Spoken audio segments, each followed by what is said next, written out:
141 রানে all out কি হলো বাংলাদেশের? জিম্বাবুয়ের কাছে 25 রানের লজ্জার হার।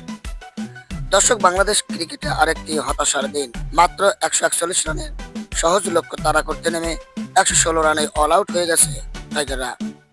ফলে 25 রানের অবিশ্বাস্য জয় তুলে নিয়েছে স্বাগতিক জিম্বাবুয়ে। ম্যাচের শুরু থেকে বাংলাদেশের ব্যাটিং ছিল এলোমেলো।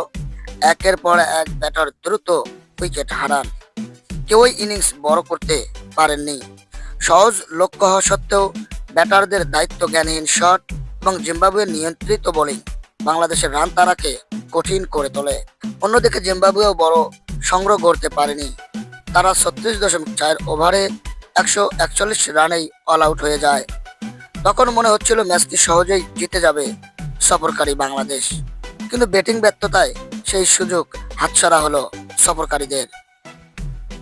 এই হারের পর বাংলাদেশ দলের ব্যাটিং নিয়ে আবারও শুরু হয়েছে সমালোচনা। সামাজিক যোগাযোগ মাধ্যমে ভক্তরা প্রশ্ন তুলেছেন, মাত্র 141 রান কেন তারা করতে পারল না বাংলাদেশ? জিম্বাবুয়ে দুর্দান্ত লড়াই করে প্রমাণ করেছে ছোট লক্ষ্য, সঠিক পরিকল্পনা ও শৃঙ্খলাবদ্ধ বোলিং দিয়ে রক্ষা করা সম্ভব। আপনার মতে বাংলাদেশের এই হারের মূল কারণ কি? ব্যাটিং ব্যর্থতা নাকি জিম্বাবুয়ের দুর্দান্ত বোলিং? মন্তব্যে আপনার মতামত জানাবেন। আর এমন সব ক্রিকেট আপডেট খবর পেতে আমাদের চ্যানেলটি সাবস্ক্রাইব করতে ভুলবেন না। ধন্যবাদ।